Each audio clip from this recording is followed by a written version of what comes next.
Hi everybody, we're up to part number 23 in this marriage covenant, and this is the third part of us looking at communication. In part 23 we're going to look at what it is to have the art of listening define our relationships. The art of listening. Communication is an art that must be practiced, and so active listening is just that. It is active. It is purely listening for the sole purpose of hearing and understanding what the other person is trying to communicate to us. It's about giving our full attention and our undivided attention to what the other person is saying. And as a husband and wife, it's essential that we do this with one another.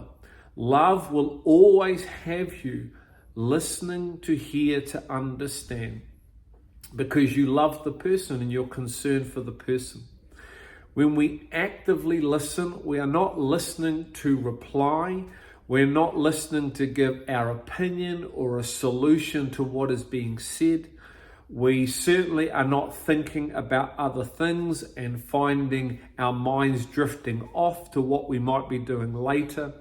We are 100% focused on what our spouse or the other person is sharing, for the sole purpose of understanding, for the sole purpose of coming into the reality and knowing what our spouse or the other person is wanting to communicate with us, because we are concerned about the matters of the heart. What this communicates to our spouse is that we love and respect them and are genuinely interested and concerned about what they are saying. And we see in James 1:19 a very powerful scripture that really defines and shapes this kind of active listening. It says this you know, my beloved brethren, but everyone must be quick to hear, slow to speak, and slow to anger. We must be quick to hear, slow to speak, and slow to anger. Being quick to hear and slow to speak is a posture of the heart. You could call it an attitude of being Christ-like. It's where you're more interested in the other person and their heart first than you are yourself. It's a posture that's life-giving, not life-taking.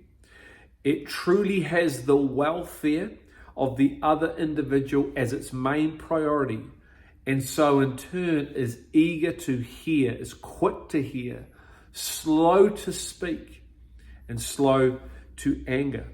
It's the same posture that we see, which we read about in the scriptures, where it says the Spirit is saying to the churches, be quick to hear what the Spirit is saying to the churches. Revelation 2:7, he who has an ear, let him hear what the Spirit says to the churches.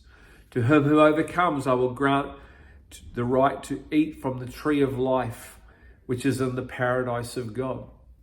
It's essential that we are quick to hear, slow to speak, slow to anger when it comes to this form of communication, the skill of communication, of active listening.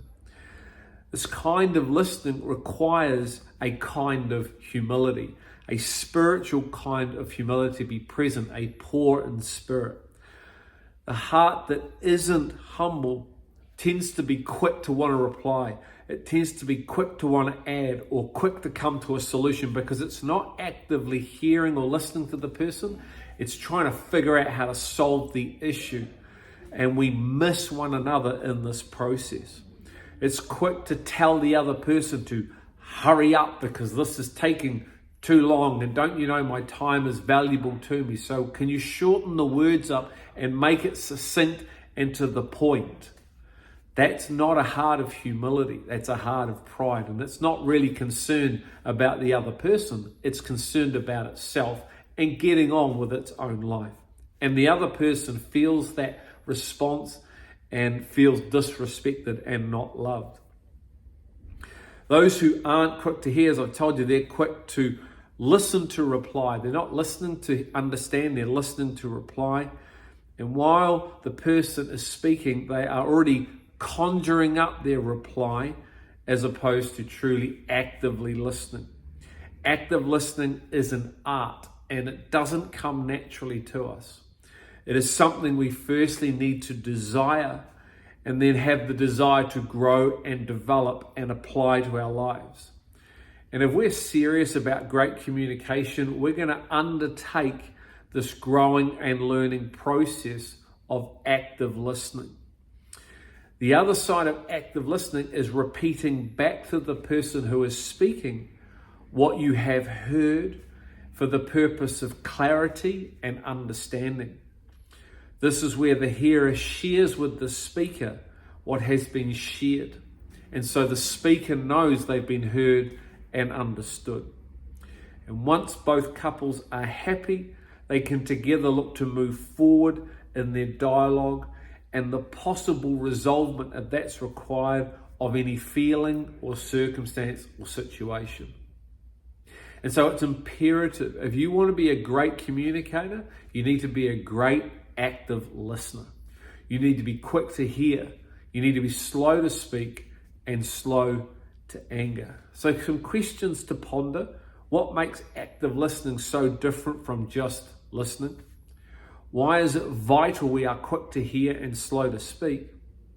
How good are you at active listening and why? And why does love play such a part in whether one will learn to develop their active listening skills? We'll look forward to seeing you on part 24. Outside of that, take care. We'll see you soon.